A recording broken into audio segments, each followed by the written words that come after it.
El atuendo de médico no. No, no me gusta. ¿Por qué? No lo sé, es un disfraz, es decirle al paciente, tú eres el paciente y yo soy el médico. ¿Qué no lo tiene claro cuando viene? Alguien dirá que a lo mejor eso es un disfraz. Quizás sí, pero no de médico. No. ¿La pulsera que lleva Son recuerdos, es una pulsera Masái. Todas estas cosas, me encanta la artesanía africana y todo esto cada cosa de estas tiene su historia. Se la cambié a un paciente, bueno, no se la cambié por la operación, sino le dije que por favor me la vendiera a cambio de que yo le operara. Que es, bueno, pues llegamos a ese trato, es una cosa divertida en África. Llegó el milagro.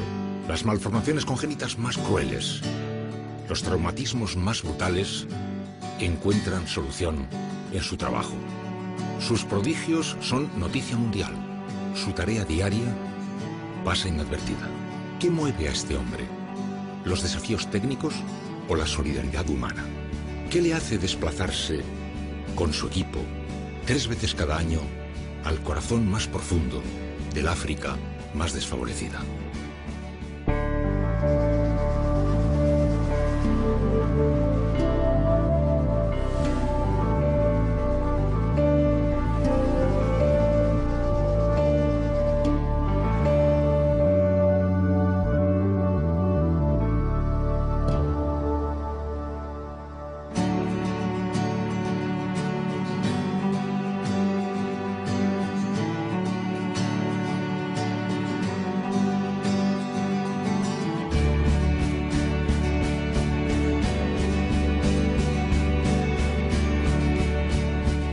Protagonistas de las historias más sobresalientes que le han dado, en fin, dimensión mundial al trabajo de usted y de su equipo, pues cuando en el año 2004 aquella persona cuyo brazo durante 9 días quedó, en fin, alimentado, digamos, por las arterias y las venas de su muslo y después se le implantó, que en el año 2006, por ejemplo, aquel trasplante de brazos y de manos, etcétera, o en el año 2009 el de trasplante de cara tan importante. ¿Cómo están esas personas?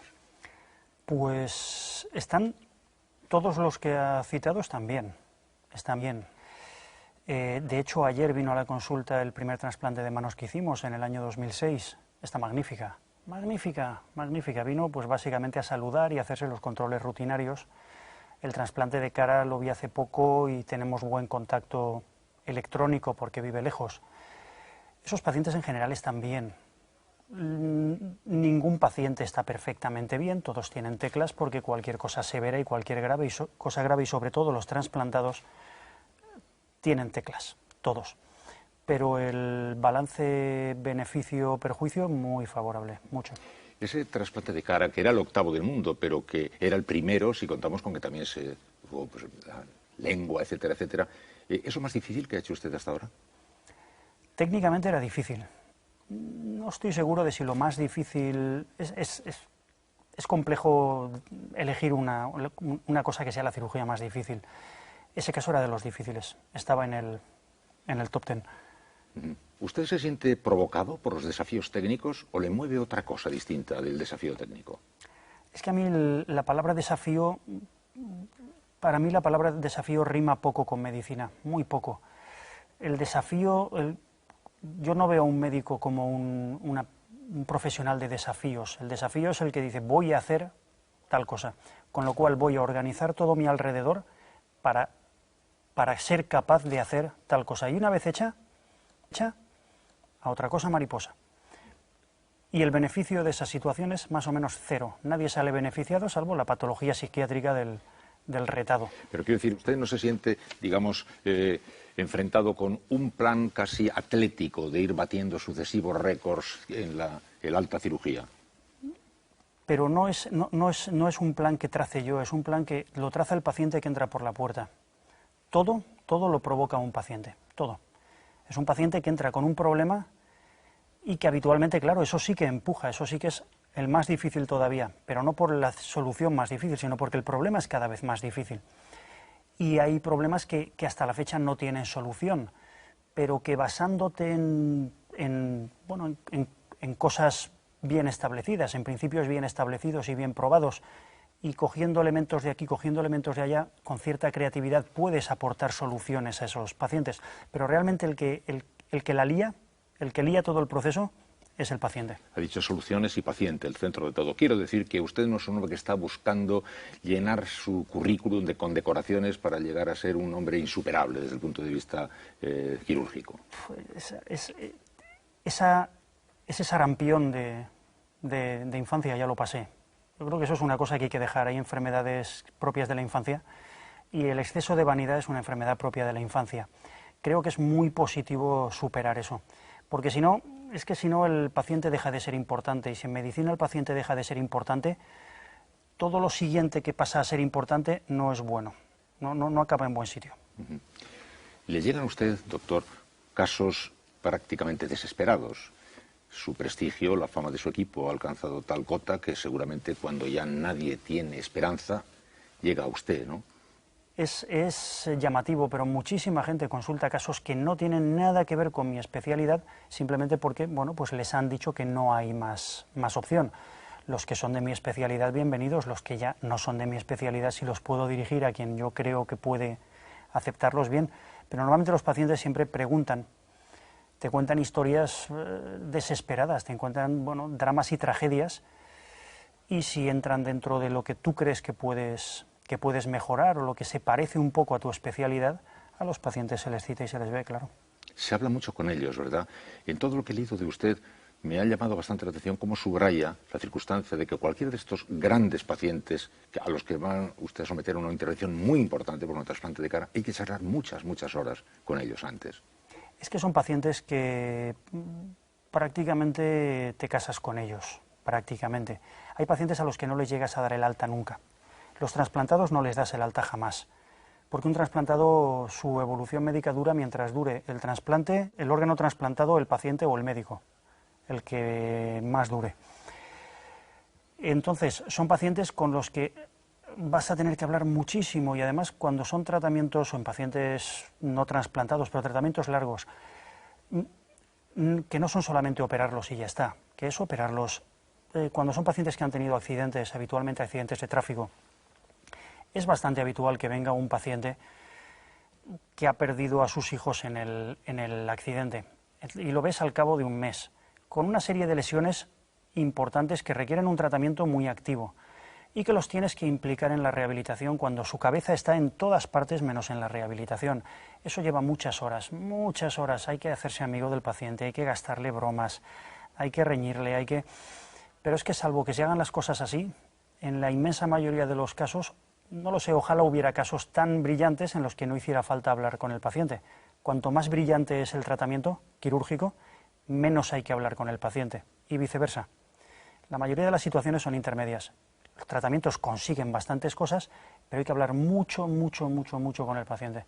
Para que se embarque en un tratamiento largo, hay que embarcarse con él. En algunos casos con algunas complejidades psicológicas muy importantes. No digo en el caso de la cara, casi estamos hablando de filosofía, es la identidad, el yo, ¿no? Es un tema muy importante. Supongo que una persona, como esa persona a la que le hizo usted ese trasplante de cara, detrás de eso va prácticamente un mundo entero de filosofía, de identidad, de yo, etcétera, ¿no? Es un trabajo delicadísimo ese también, al margen del quirúrgico, quiero decir. Sí, lo que pasa es que yo creo que eso se ha exagerado bastante la importancia, la reacción psicológica de los pacientes a los trasplantes visibles. Inicialmente con los trasplantes de mano, después con los de cara, y luego me imagino que con los siguientes que se hagan, quien empieza a hacer trasplantes genitales, que en algún momento se empezarán a hacer. Hasta la fecha la realidad es que la reacción psicológica de los pacientes ha sido sorprendentemente buena, y además uniformemente buena. Yo la experiencia que tengo en los pacientes trasplantados de manos, de cara o de miembros inferiores, prácticamente al día siguiente el paciente está hablando de sus manos, su cara o sus piernas.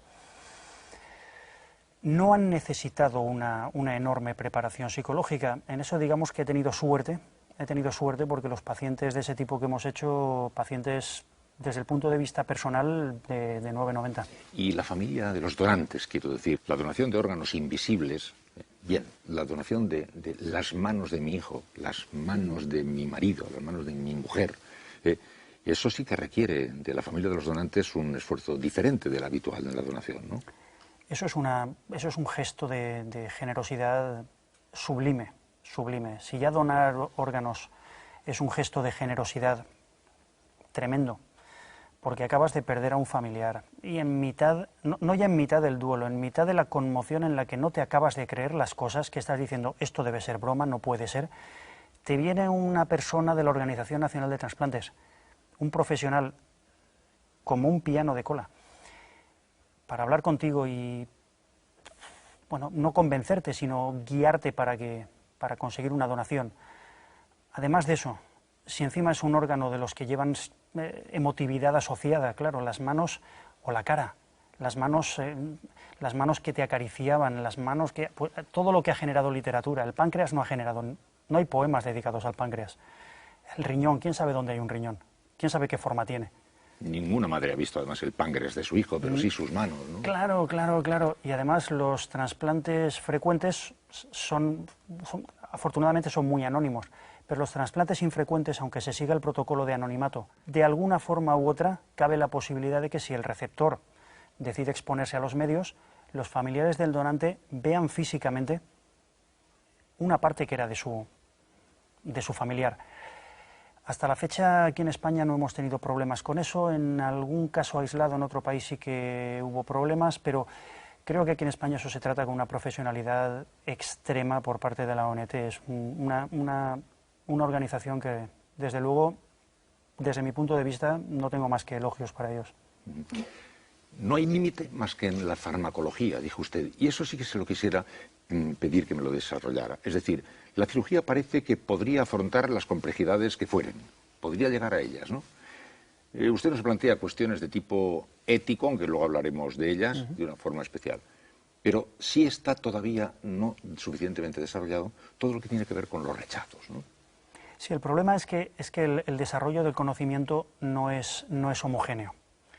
En el caso de la medicina, digamos que es mucho más fácil la parte técnica de mono entrenado, entre comillas, la parte de tecnología anatómica, el manejo cortar, copiar, pegar, anatómico, está mucho mejor solucionado que el conocimiento de por qué una célula reacciona contra otra célula, cuándo lo hace, cómo lo hace y cómo impedírselo, cómo convencerle de que no reaccione ante esa, pero ante la de al lado sí. Sabemos, en este momento sí que somos capaces de aplicar fuerza bruta. La fuerza bruta en medicina es la cirugía. Pues prácticamente con muy poquititas excepciones, casi cualquier parte del cuerpo se puede transferir técnicamente de un individuo a otro. Pero estamos bastante lejos todavía de poder selectivamente decirle al sistema de defensa de un individuo: no ataques a esto que te pongo, pero ataca al virus que viene pasado mañana. Y no te confundas además, no confundas uno con otro. Y además, por favor, hazlo, pero que no te tenga que andar dando medicación muy venenosa todos los días, que es donde estamos en este momento. En este momento, digamos que nuestro conocimiento es tan burdo, o por lo menos nuestra aplicación clínica del conocimiento inmunológico es tan burdo, que para que un paciente no rechace un órgano de otra persona, tenemos que envenenar su sistema de defensa, dejarlo casi cao, no cao del todo para que se pueda defender más o menos de las infecciones, pero casi cao para que le cueste mucho esfuerzo reaccionar contra. Y es una situación, es un equilibrio complejo, difícil de manejar, bueno, quizá no tan difícil de manejar, pero que está a mucha distancia de lo que sería ideal. ¿No cree usted que haya que plantearse ninguna especial barrera si es que cabe la posibilidad de que la ciencia resuelva problemas humanos, ¿no? Desde el punto de vista ético, yo creo que los conceptos éticos son: uno, garantizar la máxima equidad en el acceso a ese tipo de tratamientos, la máxima, que prácticamente todo el mundo, en la medida de lo posible, tenga acceso a los mismos tratamientos. Eso sí que es ético, y lo contrario sí que no lo es. Hace 30 años la fertilización in vitro, no sé si no era ética o era pecado, o te quemaban, y hace unos cuantos años antes, te quemaban por decir que el Sol era el centro del universo. Lo ético, lo inético, ha ido cambiando con el tiempo, y además ha ido cambiando de una forma grosera. Probablemente lo que en este momento alguien se rasga vestiduras, habitualmente carísimas siempre, se rasga unas vestiduras y se hace el ofendido por algo, pues probablemente dentro de 20 años a alguien se le premiará por hacerlo. Me gustó mucho oír de usted una vez que usted alude a la ética de la especie, es decir, como solidarizado con los hermanos de especie y no tan preocupado con los frenos que puedan unos u otros andar inventándose por ahí, ¿no? Es que el ser humano es una especie animal peculiar, muy peculiar. Creo que es un mal bicho, pero bueno, pues que es lo que tenemos. Uno no se puede dar de baja de una especie y darse de alta en otra. Pues eres ser humano, te aguantas con lo que hay. Pero el ser humano no tiene concepto de especie. Muy pocos animales tienen concepto de especie. Solo los insectos sociales, las hormigas. Las hormigas tienen concepto de, bueno, pues de hormiguero, y todo lo que hacen es por el hormiguero. El ser humano no, el ser humano hace las cosas como la mayoría de animales superiores, para sí mismo y al resto un poquito, pues, que se aguanten. Pero es que creo que esa vía no ha dado buenos resultados, y sigue sin dar buenos resultados, y seguirá sin dar buenos resultados en la historia. ¿Por qué? Pues porque el fuerte siempre será muy fuerte, el débil siempre será muy débil, y el débil siempre estará en muy malas condiciones, porque siempre habrá alguien mucho más fuerte. El ser humano no es homogéneo.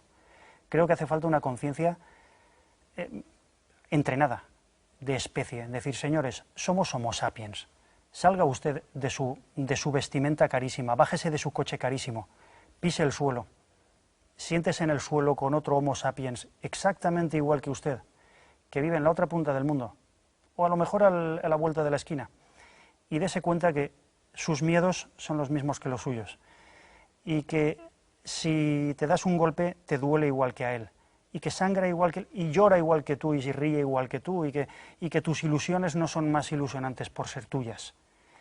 Yo creo que eso es positivo y eso genera cosas positivas, pero eso el ser humano no lo lleva de serie.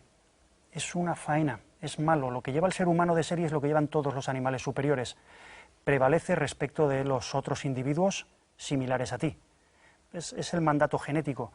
Sobreponerse a eso es difícil. ¿Y dónde reside el yo? Es decir, el cerebro no se puede trasplantar por el momento, ¿no? Ahí estaría el yo, quiero decir, yo puedo tener el brazo de otra persona, el hígado de otra persona, el corazón de otra persona, los riñones de otra persona. ¿Cuándo empiezo a dejar de ser el que era y soy otro? Sería a través del cambio de cerebro el que modificaría mi yo.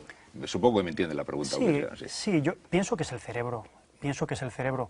Pues quien tenga la fortuna de creer en alguna cosa externa, pues entonces puede pensar que hay otras cosas, pero para mí la evidencia es que tú eres una maquinaria biológica extremadamente compleja que entendemos muy poco, que es un cerebro. El cerebro es el resultado de pues unos 2.000 millones de años de evolución, 2.000 millones de años de ensayo-error, que da para mucho.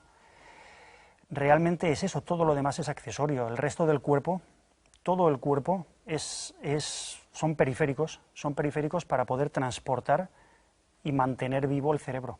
Tú eres tu cerebro. Tu aparato locomotor lo lleva de un sitio a otro. El aparato digestivo lo mantiene vivo. Casi todas las cosas, casi todo el resto del cuerpo es para llevar al cerebro en volandas. Tú eres tu cerebro. Y de hecho, en el momento en el que se daña el cerebro, dejas de ser tú. Una persona puede tener cualquier tipo de enfermedad, estará mejor, peor, pero sigue siendo esa persona. Las enfermedades neurológicas son especialmente terribles porque dejas de ser la persona que eras. Ya eres otra cosa. ¿El alma no existe? Yo no la he visto, no la he visto. Mi madre me va a reñir por decirlo, pero no consigo verla. ¿Usted no cree en Dios? No, pero bueno, a mí me educaron religiosamente, mis padres muy creyentes, mi madre ya digo que no quiero darle un disgusto. A las madres yo creo que hay que darles, cuando ya te das cuenta del papel de una madre, que normalmente ya es tarde, hay que darles sobre todo, hay que darles alegrías. Pero no lo soy. ¿Qué le lleva a usted 3 o 4 veces al año a intrincarse en lo más profundo y, en fin, abandonado de África? Yo empecé yendo pues como aventura, un poquito de cirugía, bueno, cosas de quinceañero trasnochado, básicamente, de quinceañero rico. Y realmente en este momento, ¿por qué voy? Pues voy porque, creo que es justo, creo que es lo menos que se puede hacer por tu especie. Yo tengo la bendita fortuna de tener mucho trabajo, que me paguen mucha pasta, tener básicamente todo lo que quiero antes de pedirlo, tener una vida de una tranquilidad. Yo no me tengo que preocupar si alguien ahora me dispara o si han matado a mi hija, o si no me tengo que preocupar de si va a haber comida, no va a haber comida, si mañana tendré... No, eso me puedo dedicar a otras cosas. Vivo una tranquilidad enorme que yo no creo haber pagado por ella. Yo no he hecho un mérito especial, o por lo menos yo no he hecho nada tremendamente distinto de lo que pueda haber hecho otra persona que es exactamente igual que yo, que ha nacido en otra parte del mundo. Y una persona probablemente igual de válida o más que yo, solo que, bueno, pues el ambiente no lo ha tratado. ¿Y qué ve usted allí cuando llega? ¿Qué ve? ¿Qué le espera? ¿Qué circunstancias médicas, humanas, sociales le esperan allí? Hombre, en general vas a zonas, o por lo menos decidimos ir a zonas muy recónditas, a zonas cuanto más alejadas de la civilización mejor. ¿Por qué? Porque las zonas que están relativamente cerca de la civilización, de un modo o de otro la gente al final recibe atención.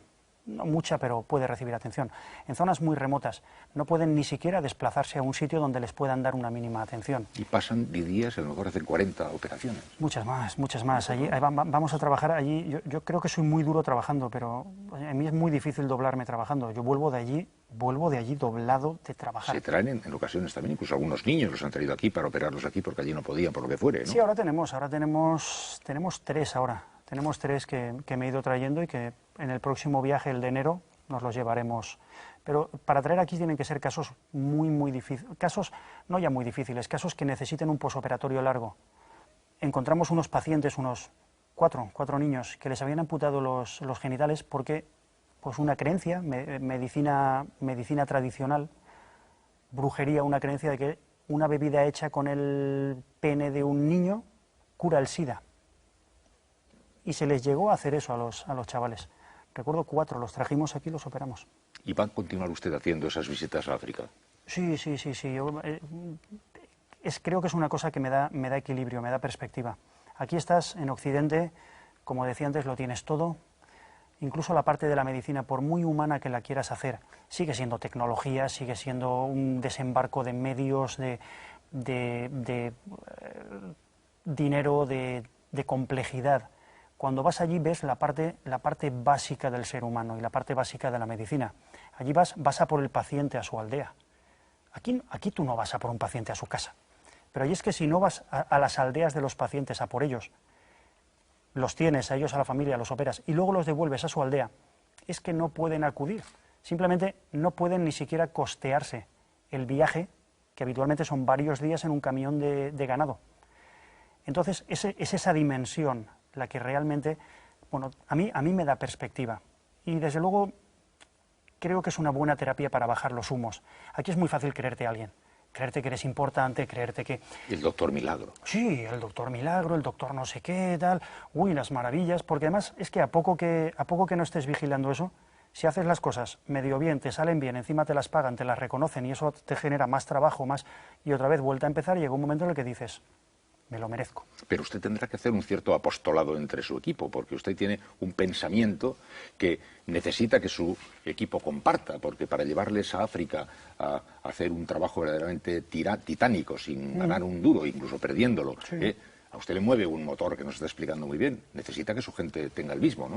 Tengo la bendita fortuna de tener un equipo maravilloso, un equipo de gente implicada, gente muy trabajadora, gente que comparte la ilusión. Realmente el trabajo que hace el equipo no se le podría pagar, eso no se podría tarifar. Como aquello, esto es impagable, no, pero hay que pagarlo, obviamente. El entusiasmo no es un bien de cambio. El entusiasmo de ese calibre o se tiene o no se tiene. Y bueno, tengo la bendita fortuna de estar rodeado de gente profesionales como la copa de un pino y gente muy entusiasta y que creo que comparten este tipo de... Hace unos años usted, Pedro, montó una fundación, ¿no? Una fundación que lleva su nombre, Fundación y Clínica. La clínica ya sabemos lo que hace, pero ¿la fundación qué pretende? ¿Qué pretende montar con esta fundación, señor doctor? La fundación empezó siendo solamente, bueno, pues darle forma jurídica y forma institucional a, bueno, a los proyectos que teníamos en África. Luego, al final, pues la fundación es una especie de, digamos que es el cajón desastre, es como el cemento que une todas las juntas de los ladrillos para que todo encaje. Paciente que no se puede pagar el tratamiento, que no se lo pueden hacer en las redes públicas a las que tiene acceso, pero que realmente necesita el tratamiento. Bueno, pues la fundación es el cemento que une todas esas piezas para que se le pueda operar. Se le invita a operación. Al paciente que se lo puede pagar, no. Paciente que se lo puede pagar, evidentemente que lo pague, que además estará encantado. Quien tiene pasta está encantado de pagar. Pero quien no tiene recursos, aquí en España, o sea, tampoco hay que irse muy lejos. Por eso digo que la fundación empezó siendo un asunto básicamente africano y ahora seguimos teniendo proyectos africanos, pero cada vez más aquí. Pues es una maquinaria que básicamente paga los gastos que no pueden pagar pues pacientes que claramente necesitan el tratamiento. Que eso supone que cualquier paciente que pase por la puerta, yo me quiero operar con usted, hágamelo gratis. Relajémonos porque si lo hacemos así no habrá posibilidad de hacer las cosas que creo que son mucho más. Usted trabaja en la clínica de la Fundación privada y también en la Seguridad Social, incluso algunos de las intervenciones más fuertes y más complejas las hace usted en la Seguridad Social, ¿no? ¿Qué concepto tiene usted de la sanidad pública española, doctor? A ver, el concepto es el concepto objetivo, es tremendamente buena y es exuberante la sanidad pública española. No creo que haya una sanidad pública a la que se dediquen más recursos en el mundo. No soy experto en gestión sanitaria, pero desde luego es una sanidad que, si se le puede achacar algo, no es que se dediquen pocos recursos. Recursos se dedican ilimitados, no, porque no hay recursos ilimitados, pero lo más parecido a eso. Y el resultado es una sanidad de mucha calidad y además pues es universal, ilimitada, urbi et orbe y gratuita. No sé si eso se puede mantener durante mucho rato, pero desde luego a día de hoy no creo que se pueda tener ni la más mínima queja. Quien se queja de la sanidad pública es que me han tenido esperando 2 horas en urgencias. Es decir, vale, si lo compara con que levante el teléfono y pase el médico a su casa y la UBI móvil la tenga usted en la cocina, pues a lo mejor es una mala atención. Pero compárelo usted con los estándares, no ya mundiales, si los comparas con los estándares mundiales, es maravilloso. Con los estándares del mundo occidental, no hay tanto motivo de queja. Oiga, ¿le importa que hablemos de usted un poco? Sí. No problema. ¿De qué tipo de familia procede usted? Sé que 4 hermanos tenía, uno murió, pero ¿a qué se dedican sus padres? Mi padre es abogado, está jubilado ya, y mi madre sus labores. E hizo muchas.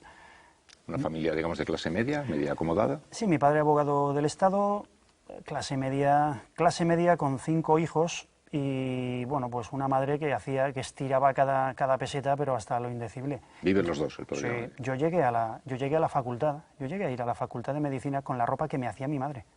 Mi madre nos hacía la ropa. Bueno, además, pero increíble. ¿Y usted, qué lugar ocupaba usted en el ranking de hermanos? ¿Primero, segundo, tercero? El del medio, el tercero. Ya. ¿Y usted tenía vocación de médico desde siempre? ¿O no. Entró porque hay algo hay que estudiar y uno termina aterrizando por ahí? De casualidad, entré de casualidad. Lo de apuntar a un sitio, dar a otro y decir, hostia, pues qué bien, a qué buen sitio le he dado. Yo quería ser veterinario, a mí me encantaban los animales, me siguen gustando mucho. Y yo quería ser veterinario. Pero aquí en Valencia no había entonces facultad de veterinaria, había que irse a Zaragoza. Y para mí en aquel momento, pues, no sé muy bien, es que me río de mí mismo, pero irme a Zaragoza era impensable, ¿cómo iba a salir yo de mi casa? Y dije, pues bueno, ¿qué es lo más parecido? De Valencia, nacido en Valencia. Sí, yo nací en Valencia y, vamos, debía tener yo mentalidad de conejo en aquella época, y para mí era impensable salir de aquí. Dije, pues bueno, la siguiente mejor opción, pues vamos a ver esto de la medicina. Pero empecé medicina por la parte técnica solamente, por la parte que tenía de biología, la parte que tenía de parecido a las ciencias. No me enteré de lo que era la medicina hasta ¿Y cómo fue entrando en la especialidad? también otro error de paralaje. No, la especialidad, realmente cuando cogí la especialidad yo creo que no, porque bueno, aquí se eligen, creo que sigue siendo igual, haces el MIR y eliges especialidad. Saqué buen número porque, bueno, siempre he estudiado mucho. Y elegí cirugía plástica, pero sin saber demasiado lo que era. No tenía una idea, sabía lo que no me gustaba, la cirugía cosmética no me gustaba, ni me gusta, además es un concepto religioso mío, o sea, no me gusta la cirugía cosmética y no la hago. Pero realmente la especialidad la he ido descubriendo después, pues una especialidad amplísima, es una especialidad que al final es una mezcla de especialidades, la cirugía reconstructiva. De lo que hice yo la especialidad, de lo que he acabado haciendo, ahí, bueno, un pequeño paréntesis, ha dejado usted por ahí flotando un comentario crítico respecto a la cirugía plástica, digamos. ¿Qué es lo que le pasa a la cirugía plástica, doctor? La cirugía estética, con todo mi respeto, no me gusta. ¿Por qué? Veo la cirugía del ser humano saciado, ser humano que está tan saciado que se empieza a ocupar de detalles. Si una persona tiene un problema de verdad, pues a lo mejor no se ocupa demasiado de si hay un Michelin por aquí o la nariz por allá. Que evidentemente hay casos, bueno, pues hay casos extremos que es difícil deslindar que es cosmética de que es reconstructiva. Pero en general, como paciente, como tipo de paciente, no me gusta la medicina de la banalidad, me gusta la medicina de pacientes de verdad. Y siempre fue así, siempre comenzó trabajando nunca en la cirugía, digamos, estética. Nunca. Pero usted ganó dinero y pronto, y mucho. Haciendo cirugía reconstructiva. Es que haciendo cirugía reconstructiva se puede ganar muchísimo dinero, mucho. Usted iba para un galán de la cirugía, digamos, era un hombre joven, ganaba dinero, tenía éxito, dicen que tenía Porsches, sí, cosa que no suele tener todo el mundo. Sí. O sea, iba usted por ahí, ¿y qué le pasa un día? Se cae del caballo como Paulo en Camino de Éfeso. Sí, Camino de Éfeso, y dice, se acabó, y dejo los Porsches y todo esto. ¿Cómo fue eso, doctor? Pues eso ocurrió así. Ocurrió durante los 2 primeros viajes a África, que como digo, inicialmente los planteé mal porque fue un poquito vacaciones aventura. Turismo aventura de occidental saciado. Occidentalito rico, saciado, aburrido, busca aventura. ¿Dónde? En África. ¿Combinado con qué? Con mi profesión, con cirugía. Fenomenal, ya lo tenemos. Error. Vas allí, entonces te das cuenta de que la vida es otra cosa, de que la gente se preocupa de otras cosas, que el color que si el 911, que si el turbo tiene 100 caballos más que el otro, es que es una serie de cosas absurdas, carísimas, y que al final te mantienen en una especie de círculo vicioso de cierta insatisfacción. Porque cuando te compras un coche de 30 kilacos, en el minuto 1 que ya lo has arrancado, estás pensando en el siguiente. ¿Por qué? Pues bueno, es que estar mirando el siguiente. Y cuando te compras el siguiente, ya estás mirando el siguiente. Y son otros 20 kilacos más. En esa proporción o en proporciones más pequeñas. Se compra un iPhone, está pensando en el 5, está pensando en el 6.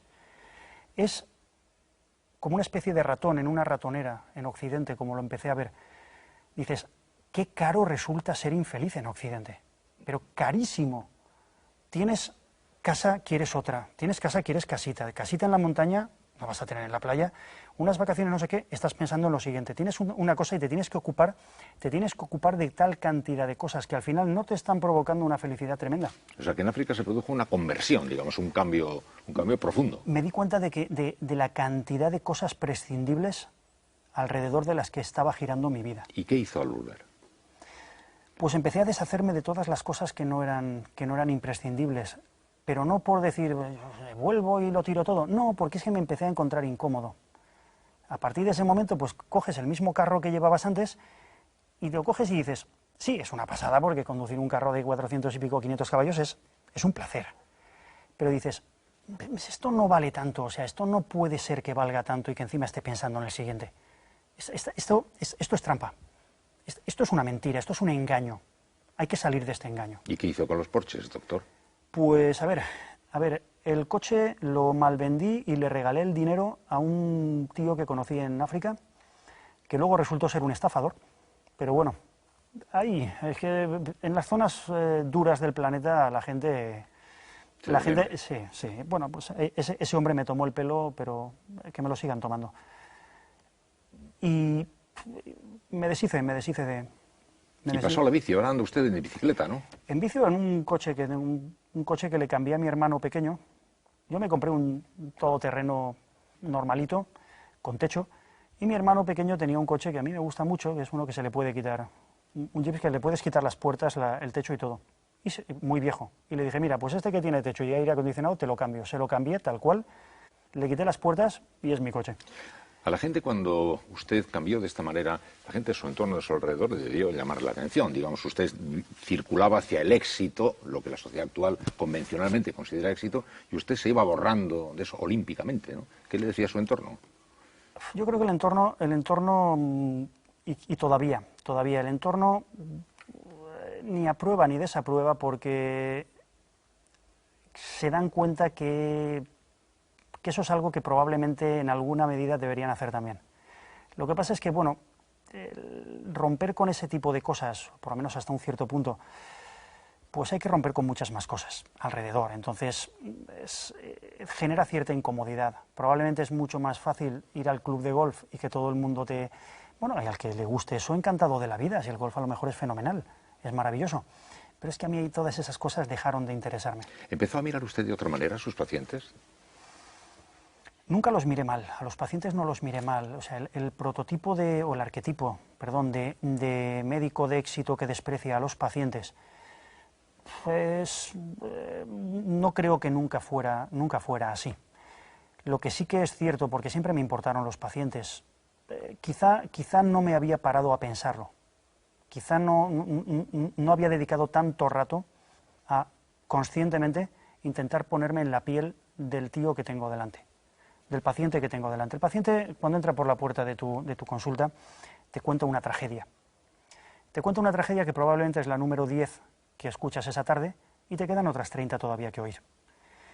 Y es después de un día que has estado toda la mañana en el quirófano y tienes toda la tarde consulta. Entonces, es muy tentador decir, vale, su tragedia es suya, a ver, esto está más o menos dentro de lo que puedo arreglar, vale, pues sí, si no, pues oiga, no le puedo hacer nada. Es muy tentador. Salvo que como ejercicio consciente, como disciplina, digas, no, ponte en la piel, o sea, imagínate el día a día de ese tío. Imagínate, porque el tío sale de la consulta y yo estoy más o menos igual, pero es que él sigue con su problema. Yo mañana estoy a otra cosa mariposa y él sigue con su problema. Si te consigues poner en la piel de la gente, entonces te tomas un pelo más de interés del que es exigible, del interés de oficio. Entre el estudio, el trabajo, ¿le queda a usted tiempo para otra vida, digamos, por una vida personal, familiar, de ocio, etcétera? Muy poco. Muy poco, es mi gran asignatura pendiente. Llevo ya muchos años diciendo, no, ya voy a cambiar de vida porque voy a dejar de trabajar tanto, voy a tomarme más tiempo libre, porque esto no puede ser. A lo más que he conseguido llegar es a no trabajar la mayoría de fines de semana, salvo urgencias. ¿Eso está casado o soltero? Soltero en este momento. Pero con 2 niñas adoptadas. Con mis 2 princesitas. ¿Chinas? Chinas, lo mejor que he hecho en la vida. ¿Cuántos años tienen? 11 la mayor y 7 la pequeña. Hábleme de ellas, doctor. Son lo mejor, ¿qué voy a decir? Pero son lo mejor que he hecho en la vida. O sea, me salvaron la vida esas 2 niñas. Son mis hijas, claro. Voy a intentar no decir tópicos, pero son dos nenas, son el futuro. O sea, cuando cualquier cosa va mal y hay ratos en la semana en la que todo está torcido, todo va mal, tienes ganas de decir. Hay muchas veces que dices, pero ¿quién me mandaría si yo no quería ser médico? ¿Qué hago aquí? En ese momento es el antídoto, es la aspirina para ese dolor de cabeza. Son mis niñas, son todo futuro. Yo ya soy, no pasado, pero presente. Pasando. Exacto, pasando. Sí. Ellas no, ellas son futuro. La mayor tiene 11, me ha dicho, ¿no? 11 años. ¿Cómo se llama? Ruo, les mantuvimos el nombre chino, Ruolan. Ruolan. ¿Y la pequeña? Xiao. Xiao. ¿Son muy parecidas o...? No se parecen en nada, en nada. ¿Están bien adaptadas aquí en la vida? Pues completamente, vinieron con un año, nada, más perfectamente, saben que son de China, saben perfectamente. Y no pueden ser más distintas. Cada una es de una punta de China. Y hombre, las 2 se nota que son orientales, pero no pueden ser más distintas de todo, de tamaño, de complexión, de todo. Y este año me las llevé a Me la llevé a África por primera vez. Cuente, cuente. Era un viaje que tenía unas ganas, fueron mis vacaciones.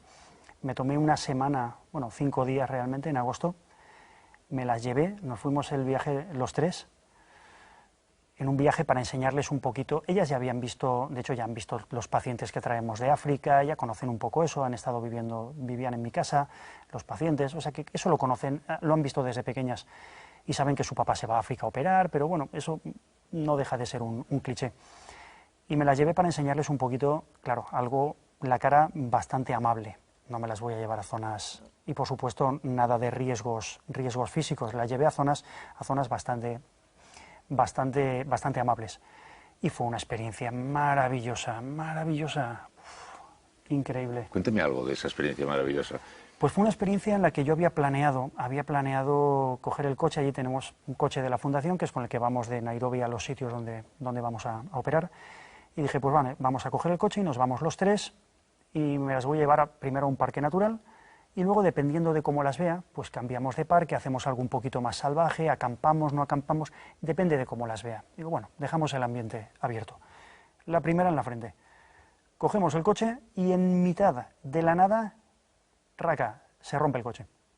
Pero además se rompe roto. No sé qué de la transmisión, o sea, algo de eso que suena y dices, este coche ya no. Y además dio la casualidad que habíamos cogido a un masái. Cuando vas por ahí conduciendo bueno, pues íbamos por el sur de Kenia. Claro, la gente hace autostop, pues bueno, si le puedes llevar y ahorrarle 20 kilómetros de caminata.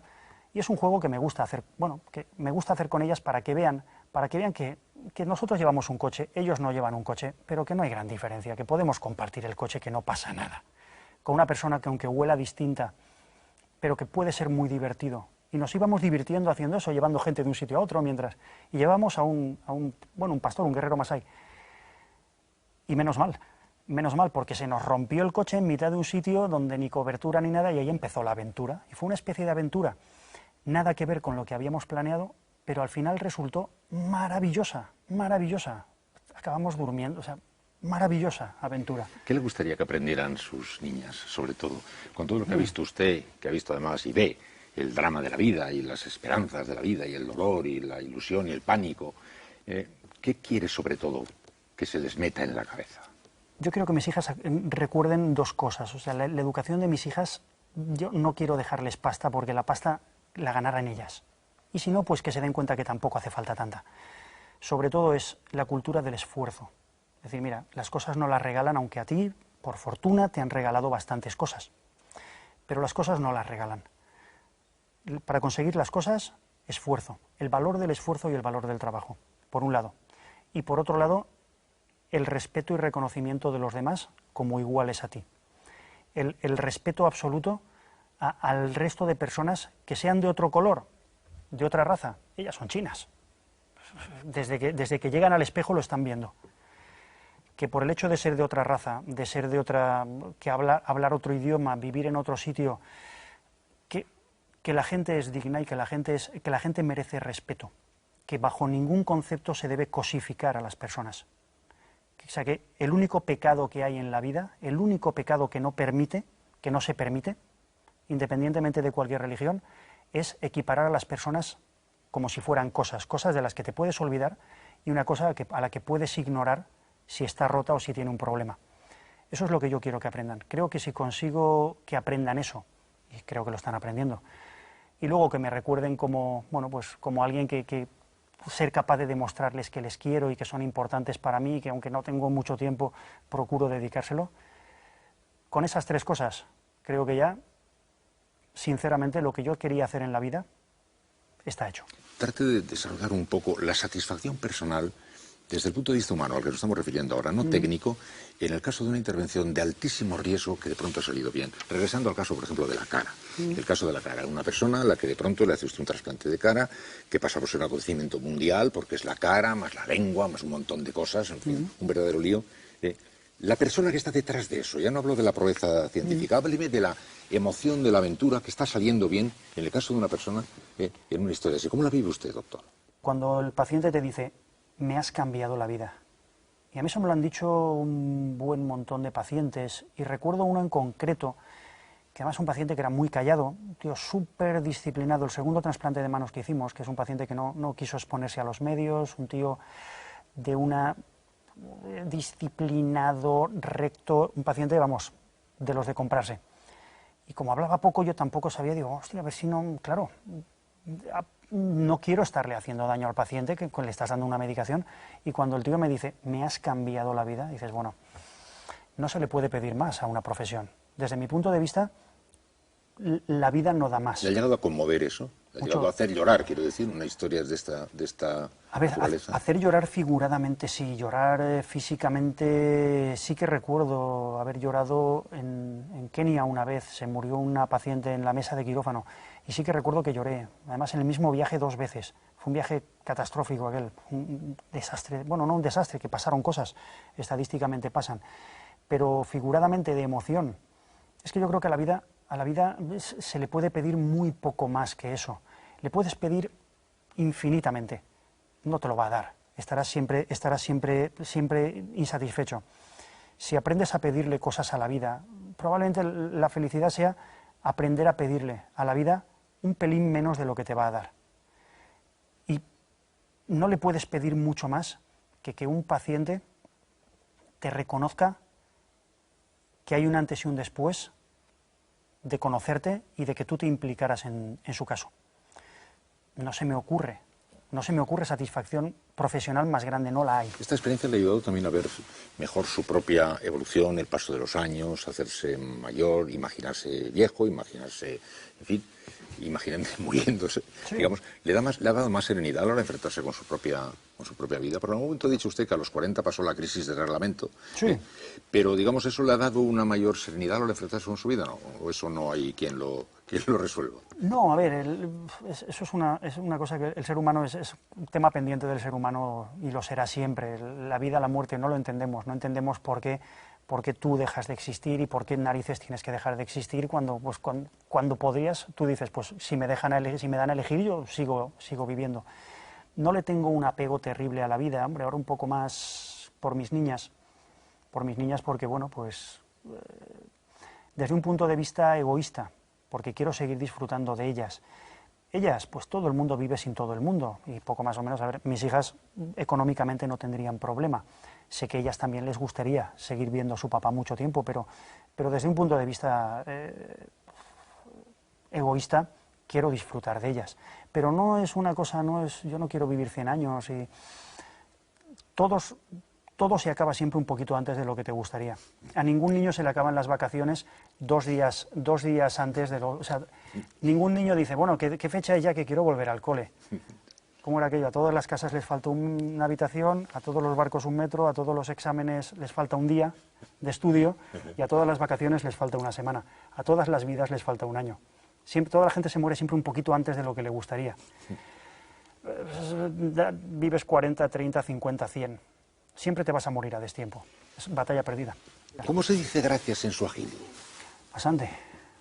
Asante es gracias. Asantenis y son varios.